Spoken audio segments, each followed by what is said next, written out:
Plus, it's the in-kind donation that all the local media, local TV stations, they're all running statements saying that I'm Joe McCarthy and that I am saying that Barack Obama is anti-American. All I did on Chris Matthews is I questioned Chris Matthews and said, look, if John McCain had friends like Jeremiah Wright and Bill Ayers and Father Flager, you'd be all over him, Chris.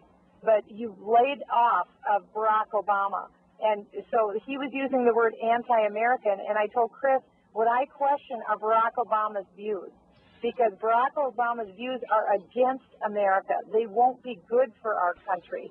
And so anyway, it went on from there. And if people want to read the transcript, you know, I encourage them to please read the transcript. And I touched something that's off limits. I called Chris Matthews on the carpet, and I said, Chris, look, if John McCain had named as two of his three life mentors Jeremiah Wright and Father Flager, right, you would have been all over him. You have failed to do your due diligence as the national media to check out Barack Obama.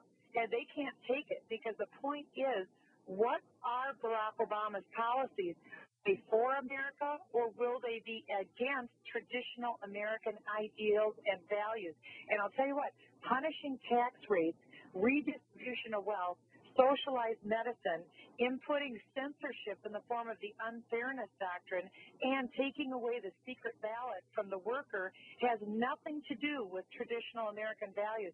That's why your listeners need to know. Otherwise, the United States may be literally changed forever if Barack Obama becomes the next president, Nancy Pelosi, the Speaker of the House, Harry, we lost the war, Reid, the head of the Senate, and then they have the power to appoint 3 more Ruth Bader Ginsburgs to the Supreme Court. What are we going to do then? Well, that's precisely what's at play here. I mean, you know, and I was watching CNN, Willie Brown from San Francisco talk about all the agenda of pushing forth gay marriage.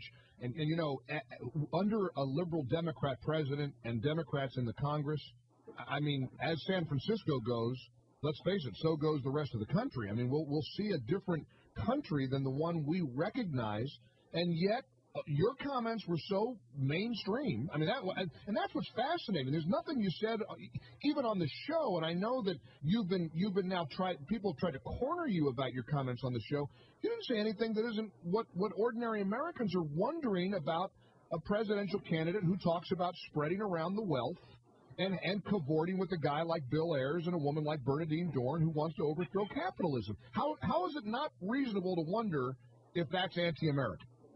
And what I did is touch a nerve, just like Joe the plumber touched a nerve by questioning Barack Obama's punishing high tax rates, right, and then Barack Obama saying that he wants to spread the wealth around. That's exactly what happened to me on Chris Matthews.